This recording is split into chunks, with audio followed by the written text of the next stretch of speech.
Welcome back to the channel, and today I'm giving you guys a tropics update for Elsa for July 6th on this afternoon's update on soon to be once again Hurricane Elsa. This is satellite imagery right now, and you can notice a couple different things going on here with Elsa at the moment.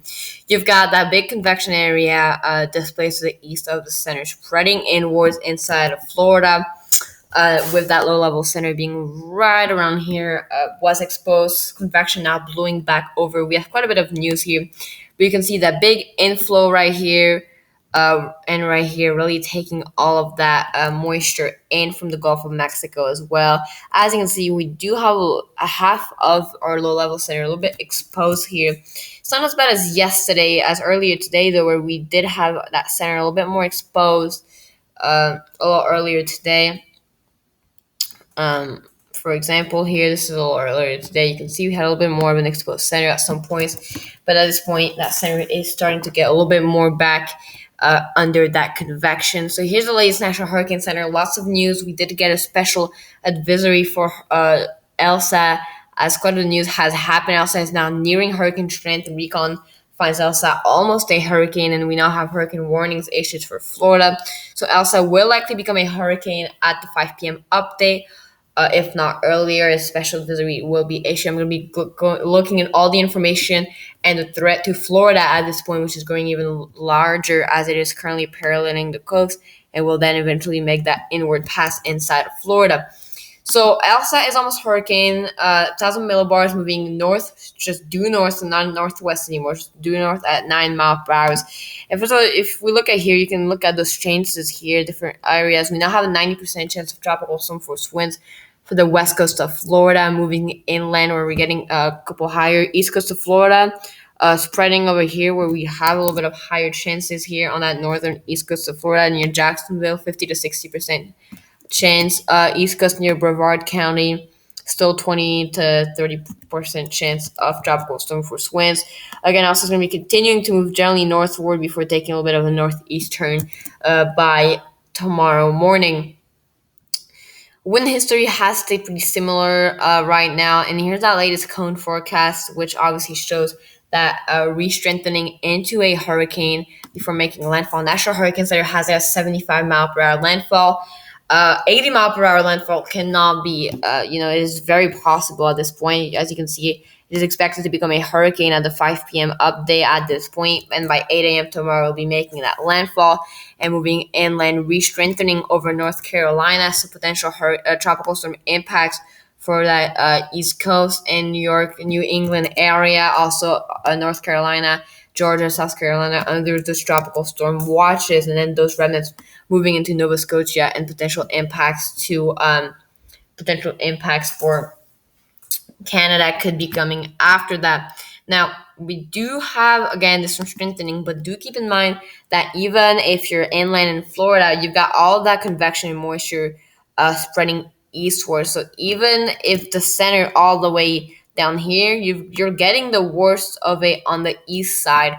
It's not like if it went on the west side, Florida would be getting fairly nothing here. So we're still getting quite a bit of impacts from this system. And you can see here a closer look at this hurricane warning and watches if you are in that area moving currently north. So latest storm information is not up to date, but every model pretty much knows exactly where it's going. You can see the exact location right here as of the latest update. Now it has moved a little bit more north, likely right around here at this point, a little bit further north, again, as it will continue to move northward before taking that turn somewhere later today or this morning. What I do want to show now is that recon latest info, which is really what we need to be looking at with that latest recon aircraft missions. And you can see that recon has found some very strong winds, 80 mile per hour in this area here. Now, this is flight level, so it's not at the surface. That's what you're encountering up in the sky where the plane was flying. And you can see those two yellow parts. Those are 75 to 80 mile per hour winds. Those are the hurricane force wind right here in this little band area on that eye wall. And then we still have those very strong winds on the eastern side. Most of the strong winds, again, you can see that all the convection cloud tops is displaced. So if you look at that here, you can see that pretty much all the convection is all displaced here on the northeastern side, with that low level center being right around here. You can see that's all displaced on that northeastern side. And right now, I'm guessing the low level center is right around here. So again, you've got maybe a northern and eastern eye wall, but you've got nothing on that western side. And even though we have very little, recon was able to find some pretty strong winds on the northern side and the eastern side and the southern side. Only the western side is lacking in those stronger winds. And you can see that also here.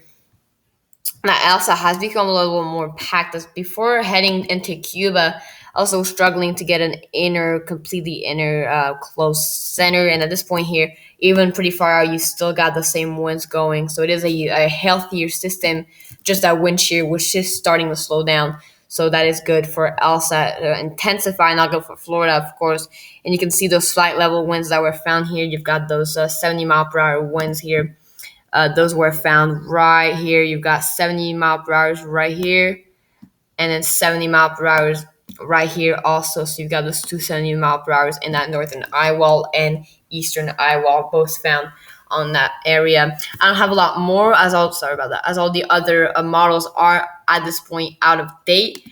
We do have again a tornado watch for most of central Florida and central eastern Florida. So that is currently in effect. We have also a storm surge warning for a lot of the west coast.